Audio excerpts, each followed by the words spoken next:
Bismillahirrahmanirrahim. Assalamualaikum warahmatullahi wabarakatuh. Waalaikumsalam warahmatullahi wabarakatuh. Baik. Alhamdulillahirabbil alamin ala kulli hal wa fi kulli waqtin. Assalatu wassalamu ala asyrafil anbiya'i wal mursalin wa ala alihi wa ashabi ajmain, amma ba'd.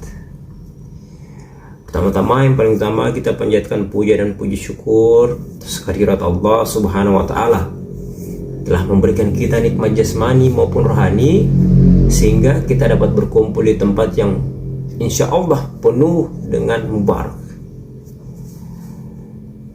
Salat serta salam tak lupa pula kita aturkan kepada junjungan kita, Nabi besar kita, idola nomor satu kita semua, yakni Nabi Muhammad SAW. Berkat beliaulah kita bisa memeluk agama Islam, menjadi pengikutnya, dan insya Allah kita semua akan menerima syafaat di hari akhir nanti. Oke, mata kuliah kita adalah manajemen pendidikan Islam. Ya. Jadi materi kita kali ini manajemen diklat, ya. Ini jurusan manajemen pendidikan Islam. Oke, manajemen diklat. Minggu lalu hadir semua? Oke, coba saya tanya, Bro, apa yang dipahami dari pertemuan minggu lalu? Hah? Kontrak kuliah? Yang lain betul itu? Betul, Pak. Oh, cuma kontrak kuliah saja? Bukannya ada sedikit saya kasih gambaran mengenai mata kuliah kita ke depannya seperti apa? Nah, ada kan? Apa itu, Bro? Lupa. Oke. Bro. Jimbe. Ya, boleh. Jadi karena mata kuliah kita itu manajemen diklat, jadi tentu secara garis besar adik-adik sekalian harus tahu apa itu manajemen diklat. Apa tadi, Jinbe? Diklat itu apa? Nah, itu betul, pendidikan dan pelatihan. Oke. Jadi bukan pertemuan minggu lalu kita hanya kontrak kuliah, tidak. Ada sedikit saya kasih materi, makanya pahami, dengar, dan seksama. Oke, lanjut. Sini saya jelaskan sedikit tentang materi manajemen diklat itu seperti apa. Saya kasih gambaran secara garis besar. Nanti kedepannya kita akan bahas secara perinci tiap masing-masing orang. Oke, biar bukan hanya saya yang aktif, tapi adik-adik sekalian juga aktif. Konsep dasar diklat. Sini saya jelaskan sedikit tentang materi manajemen diklat itu seperti apa. Saya kasih gambaran secara garis besar. Nanti kedepannya kita akan bahas secara perinci tiap masing-masing orang. Oke, biar bukan hanya saya yang aktif, tapi adik-adik sekalian juga aktif. Konsep dasar diklat. Diklat adalah proses sistematis dalam meningkatkan pengetahuan, keterampilan, dan sikap seseorang melalui kegiatan pendidikan dan pelatihan terstruktur guna meningkatkan kinerja atau kompetensi kerja. Di sini ada urgensi dan tujuan serta fungsi diklat. Pertama, urgensi diklat. Urgensi diklat terbagi atas 3 macam, yaitu pengembangan SDM, tuntutan organisasi, peningkatan mutu layanan. Bagaimana itu pengembangan SDM, sumber daya manusia? Nah, agar pegawai atau peserta didik lebih siap, atau peserta diklat lebih siap menghadapi tantangan tugas dan perubahan era teknologi. Yang kedua, tuntutan organisasi atau tuntutan institusi. Butuh SDM yang terus berkembang agar tetap relevan dan produktif. Ketiga, peningkatan mutu layanan. Dengan diklat, pelayanan pendidikan jadi lebih efisien dan berkualitas.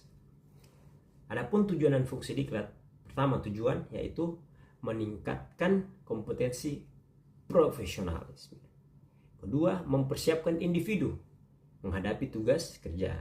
Ketiga, menyesuaikan kemampuan individu dengan kebutuhan organisasi. Adapun fungsinya terdapat dua.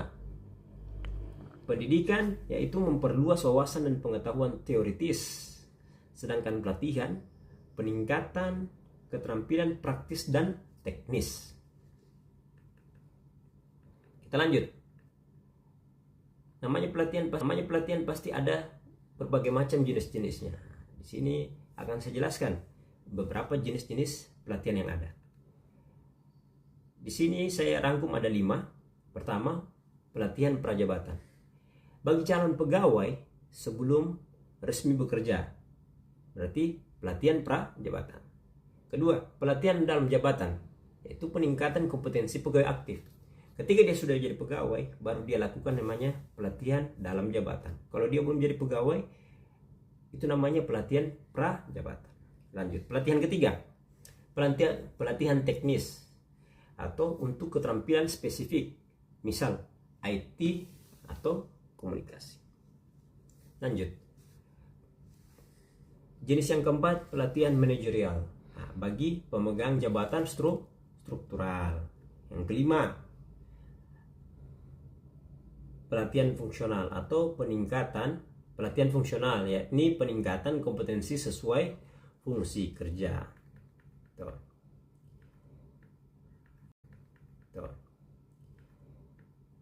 Kita ke manajemen sistem diklat. Nah, di sini ada beberapa gambaran besar bagaimana itu manajemen sistem diklat bekerja biar terlaksana yang namanya diklat sesuai harapan semua, efektif dan efisien terlaksanaannya. Oke. Prinsip-prinsip diklat. Prinsip-prinsip sistem diklat. Pertama, relevansi. Kedua, efisiensi. Ketiga, efektivitas. Keempat, keterpaduan. Kelima, kontinuitas atau berkelanjutan. Adapun komponen utama sistem diklat. Nah, kalau kita bicara komponen utama, berarti komponen yang harus ada, yang wajib ada, tidak boleh tidak ada salah satunya. Harus ada. Ketika salah satunya tidak ada, maka sistem diklatnya error. Seperti kalau dalam Islam itu rukun Islam harus ada, ya. Rukun iman harus ada. Tidak boleh hilang salah satunya. Pertama, peserta diklat atau peserta didik. Sudah ada peserta, siapa yang memberikan ilmu? Yang kedua itu struktur atau narasumber. Ada peserta diklat, ada narasumber. Apa yang terjadi? Harus ada materi diklat. Tuh. Kemudian ada materi diklat. Apalagi yang keempat, metode dan media. Bagaimana cara materi itu disampaikan, dengan media apa saja yang digunakan untuk menyampaikan materi yang akan dipaparkan. Kemudian 4 tadi sudah ada, dan ini juga penting, tempat dan waktu. Jadi jauh sebelum pelatihan dimulai, tempat harus sudah ditetapkan di mana, waktunya juga harus sudah ditetapkan kapan dan sampai kapan. Kemudian yang terakhir, namanya pelatihan pasti ada namanya evaluasi. Untuk apa? Untuk menguji bagaimana kemampuan peserta diklat setelah mengalami berapa hari pelatihan dan pendidikan dan pelatihan, ya. Itu evaluasi untuk mengukur sampai mana pengetahuan para peserta diklat. Kita lanjut. Rancangan pengembangan program diklat. Di sini ada 3 macam. Identifikasi kebutuhan pelatihan. Jadi dicari tahu pelatihan yang dibutuhkan apa, kebutuhan pelatihannya apa, seperti itu. Tidak mungkin kalau guru dibutuhkan pelatihannya tentang pertanahan, enggak relevan, ya. Kemudian yang kedua, perencanaan dan desain program. Dan yang ketiga terakhir yaitu inovasi dan pengembangan diklat. Penyelenggaraan metode pembelajaran. Di sini ada 3 macam. Ini pertama, mekanisme pelaksanaan diklat. Kedua, strategi dan metode pembelajaran diklat. Dan ketiga, media dalam pelatihan. Sampai sini ada yang dipaham? Sampai sini ada yang dipaham? Insya Allah, ya. Frankie paham? Oh, paham. Oke. Kalau begitu saya tanya dulu. Apa itu diklat, Frankie? Apa? Oke, pendidikan dan pelatihan. Robin ya, perhatikan ya. Paham Robin? Oke. Coba sebutkan apa saja komponen utama sistem diklat. Ada 6 ya. Ya, apa saja? Apa semua itu? Oke, peserta diklat. Peserta didik ya. Narasumber, oke. Struktur atau narasumber. Ya, materi diklat. Oke, kedua. Oke, keempat. Oke, metode dan media ya. Kelima. Ya, tempat dan waktu. Yang keenam. Apa? Ayo, yang keenam apa? Evaluasi. Oke. Jadi jangan lupa ya. Tuh, peserta diklat, struktur atau narasumber, materi diklat, metode dan media, tempat dan waktu, juga terakhir